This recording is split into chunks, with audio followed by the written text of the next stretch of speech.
Assalamualaikum and good evening everyone. Kita orang akan bentangkan chapter 4 which is about social organization perspectives on delinquency causation.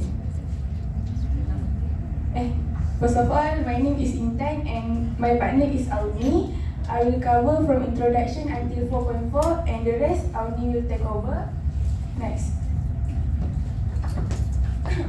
First, the introduction. This chapter is about psychological theories of delinquency, locate the problem within the individual or in the developmental phase of human life.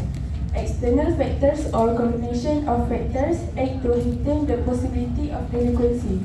Maksudnya, chapter ni dia akan terangkan tentang psychological theory, kenapa orang tu bertindak nak buat jenayah tu. Dan selalunya benda ni dia terjadi dekat orang yang lebih muda lah, kanak-kanak. And faktor luaran ataupun persekitaran yang memainkan peranan penting untuk chapter kita orang ni. 4.2 Social Strain Theory. This theory was developed by famed American sociologist which is Robert Camerton.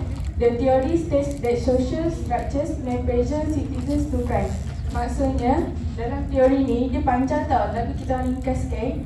Dalam teori ni, dia terangkan faktor sosial macam kewangan, persekitaran, kehidupan diorang tu yang mendorong orang tu buat jenayah ataupun crime lah. Next. 4.2 4.2 ni dia explain pasal kenapa children tu terdorong untuk buat masalah disebabkan masalah keluarga. So, children are less likely to live into parents' family than in the past. Kebanyakannya orang dulu, diorang lebih ramai yang tinggal dengan parents yang ada mak ayah. Maksudnya keluarga diorang lengkap lah. Sekarang lebih ramai yang tinggal dengan ibu atau ayah tunggal. Children in single parent household would rather live with their mother than with their father. Maksudnya, contoh macam parents diorang divorce, anak-anak lebih suka tinggal dengan mak daripada bapa. Diorang lebih selesa tinggal dengan mak. Kebanyakannya akan pilih ke mahkamah untuk pilih tinggal dengan mak dia. 38% of the children in one parent families were living with a never married parent. Maksudnya parent ni ibu bapa, tapi tak semestinya diorang ni yang dah berkahwin. Faham tak? Maksudnya kebanyakan antara kes-kes yang tinggal dengan ibu tunggal atau ayah tunggal tadi tu, itu anak luar nikah yang tinggal dengan parents yang tak ada status pernikahan. The problem that face the young never married female include dropping out of school and inability to work outside the home.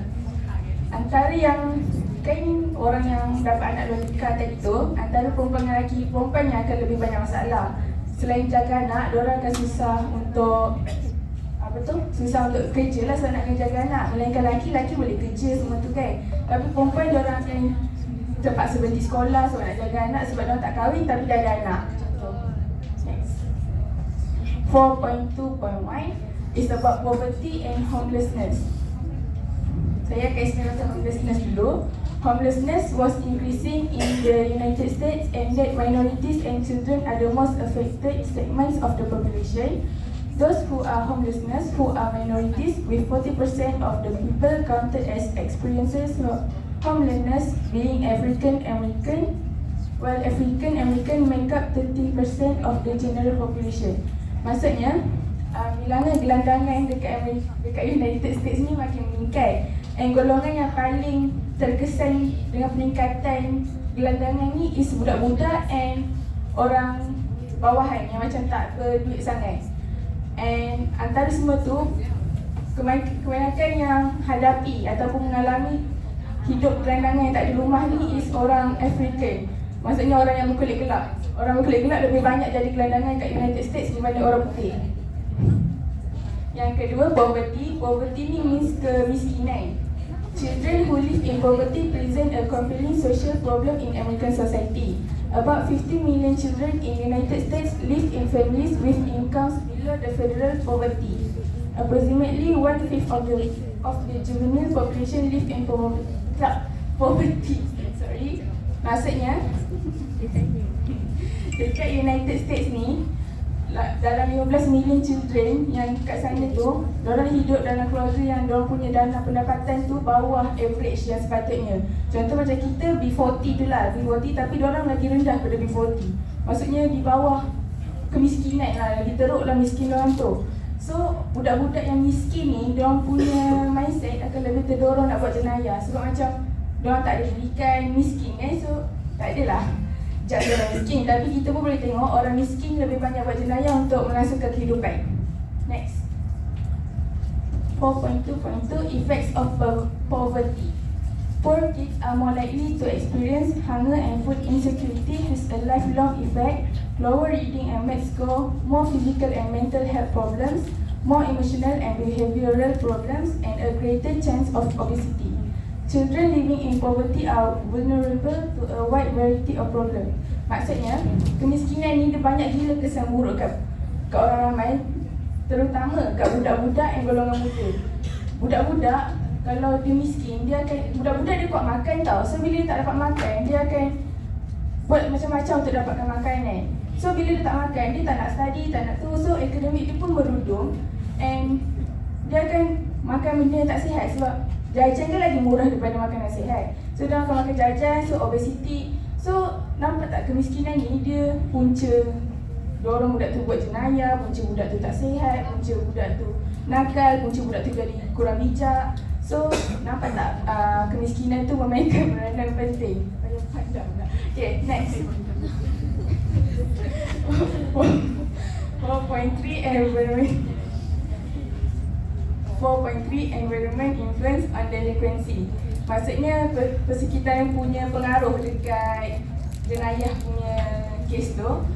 Early sociological research on the environment within which individuals act on the factors in social organization and social process to adapt the environment. Concentrated adaptation, slums, deteriorated housing, high population density, effects of urbanization, and the others. A number of researchers study social disorganization, industrialization, population movements, and changes in neighborhoods to determine their influence on delinquency and crime in cities. Maksudnya, kita kalau dah terbiasa dengan sesuatu, bila kita diminta untuk berubah, kita akan macam memberontak dalam diri kita. So macam faktor luaran ni, bayangkan hidup dah happy dengan keluarga, tiba-tiba ayah dan mak kena pecat. So tiba-tiba mak ayah dah tak kerja, so kita akan rasa tau kekurangan tu. Bila rasa kekurangan tu, kita akan rasa macam kehendak kita tak terpenuhi. So kita akan buat something yang luar jangkaan untuk kita dapatkan balik hidup kita yang sebelum ni. So sama macam ni, tiba-tiba kita kena pindah. Sedangkan kita dah rapat dengan kawan-kawan sekolah kita dapat persekitaran baru. So bila persekitaran baru, kita jadi tak suka and kita memberontak. And kadang-kadang kita akan buat jenayah macam tak nak pergi sekolah, ponteng. Lepas tu nak lepaskan stres tu, kita vandalism. Contoh. Next. Environment factors considered to contributing to criminal behaviour. Family, poverty, child abuse, technology, corruption, urbanization, poor education, moral decadence, drug trafficking and abuse, architectural or environmental designs. The environment is said to play a significant role in determining criminal behaviour of both the juvenile and adult offender. Maksudnya macam ni kan, kalau keluarga dia tak bagikan sokongan moral, kanak-kanak dia takkan tahu tau, dia macam boleh ke tak buat. Lepas tu kalau dia tengok ramai kawan-kawan dia buat jenayah, dia ikut. Poverty, macam tadi kita cakap, miskin je, nanti diorang macam nakkan kesenangan, nak duit, so diorang buat jenayah, maybe mencuri kat kedai runcit. Lepas tu kalau diorang dah remaja, diorang berani sikit, diorang rompak dengan geng-geng diorang. Child abuse, bila mak bapak dah terbiasa mengasali anak pun akan anggap benda tu perkara yang wajar, and diorang pun akan maybe mengasali kawan, and maybe nanti bila kahwin, diorang buatkan isteri and anak diorang. Corruption tu rasuah. Corruption tu macam rasuah. Nanti bila dah kerja dah tak amanah sebab dia dah diajar benda tu kecil. Maksudnya dia dah dibiasakan dengan perkara yang salah, so dia buat benda yang salah. Teknologi tu maksudnya teknologi tu daripada alat media sosial, kita baca benda yang bukan, so kita pun terikut. Tengok porn, lepas tu kita pun cakap macam best je rogol, kita rogol dia. Lepas tu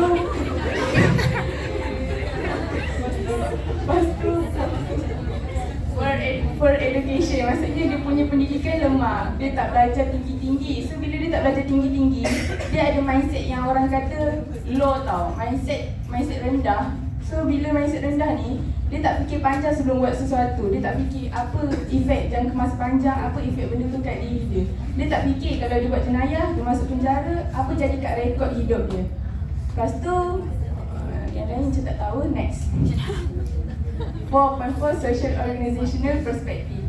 4.4.1 delinquency areas. In a pattern moving from the center of the city outwards, Burgess.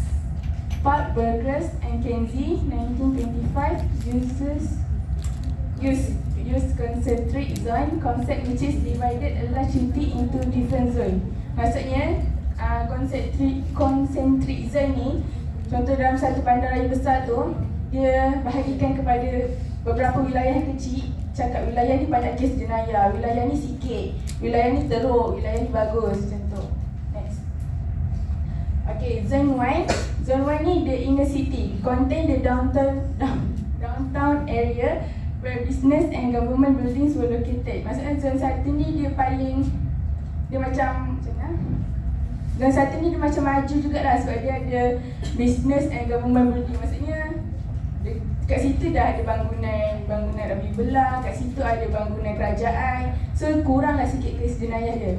Zone 2, the zone in transition was characterized by factories, tenement, buildings, transportation, lines and details. Zone 2 ni zone yang tengah nak membangun tau, tengah nak membangun. So dia macam tengah nak membangun tapi dia banyak kilang-kilang. Macam nak explain tu. Zone 3, the area of working class home was a residential area of multiple family dwellings. Zone 4, also a residential area, was made up of single family dwellings for the middle class.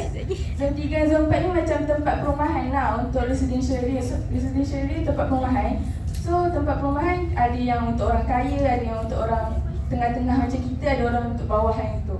Zone 5, the suburban commuted area. Next. What zone are most likely tend to occur delinquency? Maksudnya zone yang mana satu yang paling banyak jenayah tu berlaku lah. Delinquency was most likely to occur in zone 2 because of the least stable area in terms of permanent residence, strong community feeling or control, and church or neighborhood involvement. Next. 4.4.2 Delinquency and Drift. IZZAH theorized that many juveniles are not committed to a delinquency lifestyle but involved in situations and circumstances that lead to delinquent behavior. Mostly, the juvenile offenders are not caught unless their deviant behavior becomes a frequent activity pertaining to their lives. Sykes and IZZAH, the young neutralize or rationalize their behavior by containing that they didn't mean. Maksud dia that they didn't really mean any harm. Maksudnya, kebanyakan orang yang buat juvenile ni, dia tak niat pun nak buat jenayah. Dia buat tu maybe untuk lepaskan stres macam, tapi benda tu dijadikan jenayah sebab dia dah terbiasa and tertangkap buat tu. Contoh macam orang stres, dia pergi bawah kolong kat jambatan tu, dia orang buat vandalism. Dia sebenarnya nak melukis, nak meluahkan hasil seni karya dia tapi salah tempat. So bila dia selalu buat macam tu, bila dia kena tangkap, orang tak akan anggap tu as karya seni tau, orang akan anggap tu as vandalism. So daripada setakat nak melepaskan stres, dia jadi macam jenayah. Padahal benda tu tak salah pun kalau dia buat pada tempat yang betul. Okay, AUNI. Okay. Routine activities. Felsen and Boba, 2017, the application of routine activities theory to crime, claim that there are 3 conditions that must be met for crime to occur. So, kalau nak buat kriminal ni, dia kena ada 3 syarat. And first, they are motivated offender. Motivated offender ni adalah seseorang yang boleh buat kriminal tu dan sanggup dan menginginkan untuk melakukan kriminal tu. Second, opportunity to victimize a suitable target. Okay, macam kita nak membuli seorang kan, kita takkanlah nak pilih ketua kelas, tak. Kita akan pilih orang yang pemalu, yang introvert, yang senyap dah lah, malu, senyap lah tu. Kalau kita bully, adakah dia nak beritahu cikgu kan? Tak ada. So, that's suitable target. 3. Absence of a capable or moral guardian. So, kalau kita nak buat kriminal ni, macam mengajuk. Kalau kita nak buat kriminal ni, kita kenalah buat time orang tu tak ada. Macam tu lah. Kalau ada kan, macam kita nak pergi time, mak ayah dia ada. Mana boleh? Okay, next. Intergenerational conflict theory. Intergenerational ni adalah prejudice against another generation. So adult generation ni label generation as a bad kid or good kid. So bad kids are those youths who not only defy the traditional value of the community but also seem to possess a type of hatred toward these values, such as does not show respect for adults, does not obey parents, smoke, drink and sometimes take drugs. So bagi adult, diorang nampak je kita berokok, minum arak kan, diorang akan terus label kita bad kid. Tapi berbalik dengan good kids are those youths who obey and respect parents and adults, go to the mosque and pray, read the holy book, does not smoke or drink or take drugs. So diorang nampak, budak ni hari-hari di masjid, budak baik, tak rokok, budak baik. Tapi bukanlah orang rokok jahat, tapi that level. Okay, next. AUNI and delinquency. Way of life in which many of the old custom values and beliefs have been discarded, and a new value or belief system has not yet been ingrained. Normlessness. Individuals who are lacking moral convictions and not responding to social controls such as the influence of neighbor, community leaders, church representative or teacher. Siapa tahu normlessness tu apa? Tak tahu. Okay, tak tahu kan? Normlessness ni a situation in which social norm has broken down. Macam tradisi, budaya, diorang dah tak follow dah benda tu. Diorang move ke depan. So, ketua kampung, neighborhood yang nasihat kat diorang kan, diorang dah tak dengar. Okay, next. Reaction formation defense mechanism means people express the opposite of their true feeling, sometimes to an escalated. Ni maksudnya, masa dulu kan, girls, dulu mesti ada boys yang selalu kacau kita, selalu macam nak bully-bully kita. Dan tu sebenarnya bukan dia tak suka, tapi dia sebenarnya suka kita. Sebab dia bully, betul? So boys mesti tak true feeling on. Ada experience Okay. Lack of opportunity and delinquency. Youths may seek gratification through illegitimate method without regard for the social acceptability of their activities. When opportunity for success by following by conventional norms appear to be blocked, they may engage in violence. Gratification. Siapa tahu maksud gratification? Sarah? Okay. Gratification means pleasure. So, diorang ni akan cari pleasure dengan menjalankan aktiviti yang unlawful methods. And bila diorang akan buat benda ni bila contoh kita keluar universiti, kita ada PhD, kita ada degree, kita ada diploma, keluar nak cari kerja, lepas tu dapat kerja yang gajinya tak setimpal dengan apa yang kita ada, ataupun kita memang tak dapat kerja kan. So diorang, bila diorang rasa diorang punya change tu di-block, diorang akan melakukan jenayah ni as diorang punya job. Contoh scammer. Scammer ni sebenarnya bijak. So diorang buat scammer untuk dapatkan duit, untuk dapatkan pleasure tadi. Okay, stress theories view violent behavior as a means of coping with intolerable stress, which may occur when youths are faced with pressure from a single trauma or when pressure has gradually accumulated from several sources. Okay, untuk yang ni, sebenarnya melalui pengalaman. Kanak-kanak ni yang stres dengan parents diorang selalu gaduh, violence kan, menunjukkan violence, diorang akan stres dan benda ni akan munculkan satu perasaan yang diorang ni powerless. Bila diorang rasa diorang powerless, bila diorang melakukan delinquency, melakukan jenayah, diorang akan rasa diorang tu kuat. So itu, stres tu boleh sebabkan delinquency. Okay, next. Social learning theory. Within 1992, violent behavior that childhood express are related to behavior pattern later in life because the children will internalize the violence or abuse as the appropriate reaction to problem. So, kanak-kanak yang biasanya ada pengalaman dipukul oleh mak ayah diorang, dibentak ke kan, diorang ni biasanya nanti dah besar, diorang akan rasa problem tu boleh solve dengan bentak, dengan violence. Macam contoh kita selalu dengar berita kan, ramai yang suami kan sikit-sikit anak menangis bentak dia, sikit-sikit tu pukul dia. Tu sebab mungkin tu yang besar, dia dulu pun dia macam tu. So dia membesar dengan keadaan tu. Who had experienced violence from their families or significant others like teacher, friend and youth counselor were more likely to have committed violent act than who had not had such experience. So yang ada experience tadi tu mesti dah besar, bukanlah mesti tapi kebanyakannya dah besar, nanti diorang akan committed violence. Next.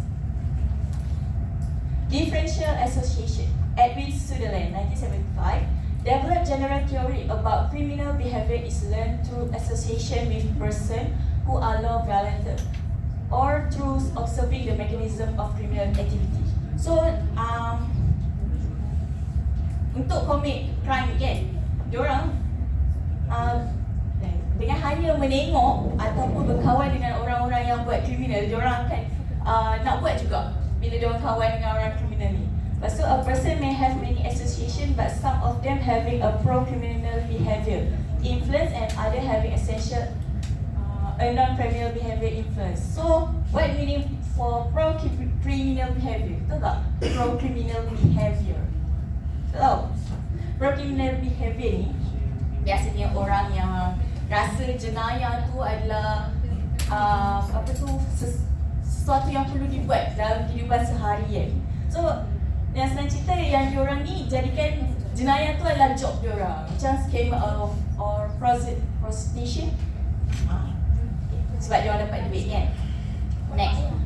Differential reinforcement theory, Jeffrey, 1975. Criminal behavior can be learned without ever associating with those who commit crime and advance his own theory of differential reinforcement.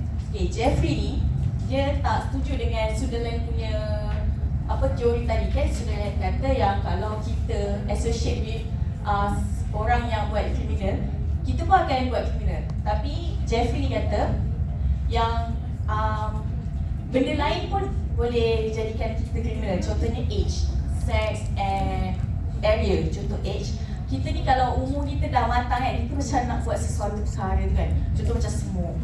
Second sex, kebanyakannya lelaki kan yang buat kriminal daripada perempuan. And area, contoh macam slum area yang untuk macam kemiskinan tadi.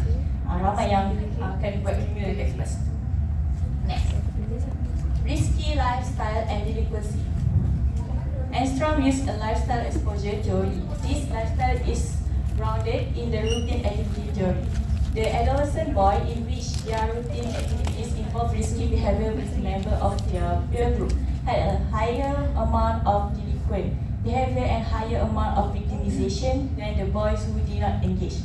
So, sekumpulan lelaki yang sama-sama buat delinquency, dia akan lebih tinggi dia orang punya chance untuk buat jenayah dan untuk jadi victim jenayah. Tapi beza dengan perempuan, the girl who admit being involved in risky behavior were much less likely to be violent but were as likely to be victim of violence. So perempuan ni walaupun dia bersekongkol, tapi tak mungkin 1/10 yang akan jadi jenayah, tapi yang lain mungkin akan jadi victim. Okay, next. The influence of mass media and internet violence on adolescent behavior. First, characteristic theory. The belief that by observing character working out their aggression on television. Kenapa dengan kita tengok TV je, kita boleh jadi menimbulkan aggression kita, keganasan dalam diri kita? Tahu tak?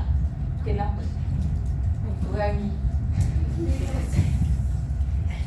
Why? Because television violence and video games for young people is that it make the brutality and violence they may be present in their own life seem less trivial. So kanak-kanak ni bila dia tengok TV, dia orang tengok violence dekat TV kan, atau video game, dia orang rasa violence tu benda simple yang boleh dia orang buat pada hari-hari. Dia orang rasa benda tu tak ada masalah. Contoh macam kita tengok kan, maksud saya kanak-kanak yang tengok Superman kan.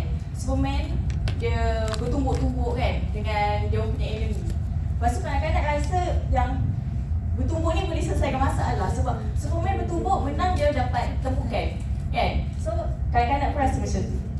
So the third, live and in an urban ghetto contoh may seem less terrible after television heroes are viewed in more difficult situation and have shown that they can overcome their problem through aggression.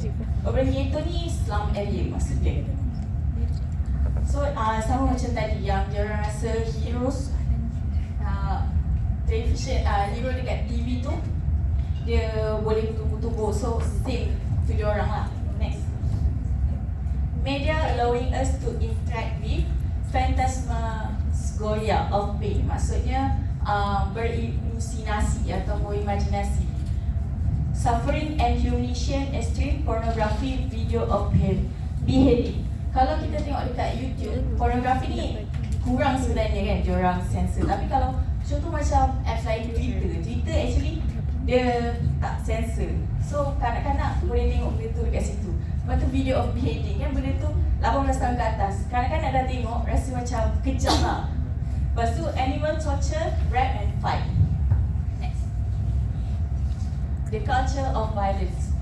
Ferkety and Wolfgang hypothesized that expression of violence are part of the norms of the lower socio-economic classes and are a learned response to pressure of survival.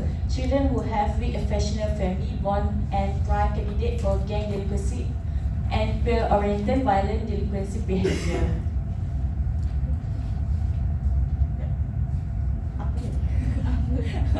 So, yang kanak-kanak yang tak kanak-kanak yang selalu ada bond dengan dia orang punya family, dengan kawan-kawan dia orang rapat kan, dia orang takkan kebanyakan ni lah takkan melakukan jenayah sebab dia orang ada positif vibe. Tapi dengan kanak-kanak yang weak affectional, dia orang kurang rapat dengan family, kurang rapat dengan kawan-kawan dia orang akan ada negative thinking, so dia orang may commit delinquency.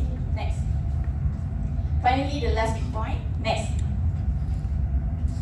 The look multiple factor approach, comparison of 500 chronic delinquent with 500 non-delinquents of match age. Intelligence, ethnic, resident, neighbor, they emphasize specifically the mesomorphic body type as an indication of delinquency prawns. So, Delinks ni dia dah bezakan 500 budak-budak yang delinquents dengan 500 yang non-delinquents, yang diorang dapat tahu yang kita boleh bezakan.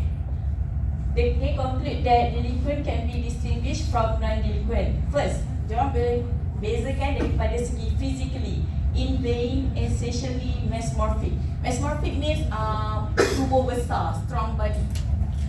Second, temperamentally, in being restless, impulsive, aggressive, destruction. Means diorang ni, delinquent ni biasanya yang agresif, yang bertindak tanpa berfikir dulu. Emotionally, in being hostile, defiant, resentful, assertive and non-submissive. Maksudnya diorang ni selalunya ikut je apa yang orang kata. Lepas tu, psychologically, in being direct, concrete learner. Diorang ni biasanya confident, ego tinggi. Lepas tu, and last, social culturally, in being reared by unfit parents. Diorang biasanya dibesarkan oleh family yang tak fit lah, family yang merosakkan generasi. Next. Containment theory, another multi-factor theory which we term containment theory. To contain or prevent delinquency activity, certain factor must be present in a child life. Teori ni mengenai macam mana kita nak prevent diri kita daripada buat delinquency. First, kita ada inner containment, a positive self-concept, well-developed superego, strong sense of responsibility, positive goal orientation. So untuk jauhkan delinquency dari diri kita ni, kita kena ada build superego, kita kena ada responsibility untuk menjauhkan diri daripada delinquency. Lepas tu kita ada outer containment, factor in the child social environment that resists delinquency includes strong parental supervision and support of non-delinquency who share the youth goal and action. So macam mana kita nak jauhkan daripada delinquency dengan adanya family punya supervision.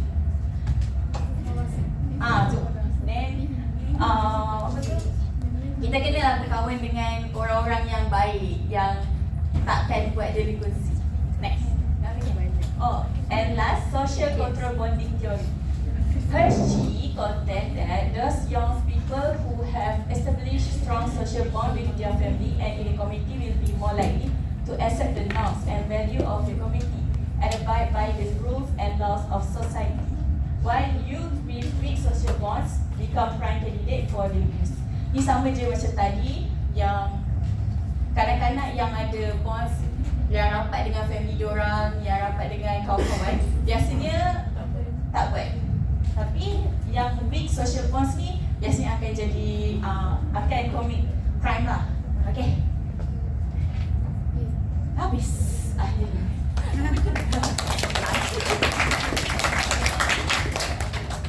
Question daripada saya. Apa tu Apa maksud? Sekejap. Apa maksud fantasmagoria? A sequence of real or imaginary image like the scene in a dream. The fantasy, guys. Soalan dari saya, senang je daripada slide tadi. Zon mana yang paling banyak jenayah tadi? Zon 2. Letak depan.